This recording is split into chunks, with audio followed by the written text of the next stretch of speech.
Hi friends, Assalamualaikum. Welcome back to my channel, my Blossom Chapters. ഇന്ന് വളരെ എളുപ്പത്തിൽ തയ്യാറാക്കാൻ പറ്റുന്ന ഒരു ചിക്കൻ കറിയുടെ റെസിപ്പി ആയിട്ടാണ് ഞാൻ വന്നിരിക്കുന്നത്. എല്ലാവരും ട്രൈ ചെയ്ത് നോക്കണം. അതിനായി ആദ്യമായി ഞാൻ ഒരു പാൻ വെച്ചിട്ടുണ്ട്. അതിലേക്ക് ഒരു 1/4 കപ്പ് ഓയിൽ ഒഴിച്ചു കൊടുക്കാം. പിന്നീട് അതിലേക്ക് 2 സവാള ചെറുതായി അരിഞ്ഞത് ചേർത്ത് കൊടുക്കാം. സവാള വഴറ്റുകയല്ല ചെയ്യുന്നത്, അത് നന്നായി നമ്മൾ ഫ്രൈ ചെയ്തെടുക്കണം.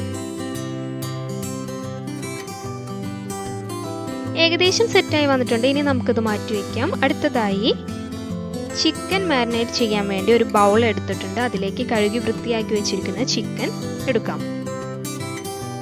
പിന്നീട് അതിലേക്ക് ജിഞ്ചർ ഗാർലിക് പേസ്റ്റ് ചേർത്ത് കൊടുക്കാം. കുറച്ച് മല്ലിയില,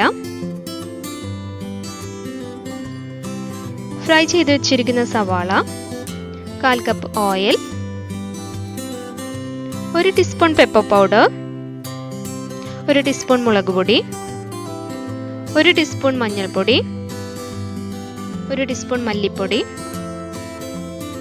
1 ടീസ്പൂൺ ഗരം മസാല പൗഡർ, ആവശ്യത്തിന് ഉപ്പ്, 2 ടീസ്പൂൺ തൈര്,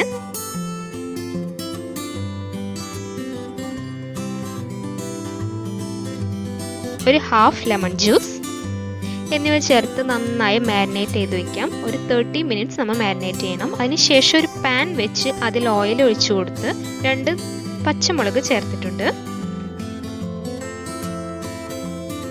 അതിനുശേഷം 2 തക്കാളി ചെറുതായി അരിഞ്ഞത് ചേർത്ത് കൊടുക്കാം. തക്കാളി നന്നായി വഴറ്റണം. നമ്മൾ മാരിനേറ്റ് ചെയ്തതിൽ തക്കാളി ചേർത്തിട്ടില്ല. മാരിനേറ്റ് ചെയ്ത് 30 മിനിറ്റിന് ശേഷമാണ് ഞാൻ പാൻ വെച്ച് അതിലേക്ക് പച്ചമുളകും തക്കാളിയും ചേർത്ത് കൊടുക്കുന്നത്. കുറച്ച് ഉപ്പ് ചേർക്കാം. പിന്നീട് ഈ മാരിനേറ്റ് ചെയ്ത് വെച്ചിരിക്കുന്ന ചിക്കൻ അതിൽ ചേർത്ത് നന്നായി ഇളക്കി കൊടുക്കാം.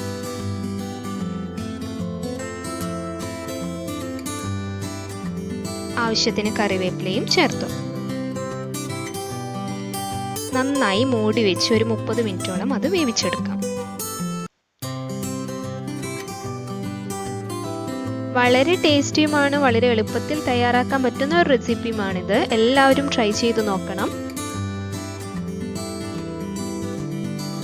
ഇന്നത്തെ വീഡിയോ ഇഷ്ടമായെന്ന് വിചാരിക്കുന്നു. ഇഷ്ടമായെങ്കിൽ എല്ലാവരും ലൈക്ക് ചെയ്യുക, ഷെയർ ചെയ്യുക, സബ്സ്ക്രൈബ് ചെയ്യുക. മറ്റൊരു വീഡിയോയുമായി കാണുന്നവരെ ബൈ ആൻഡ് താങ്ക് യു.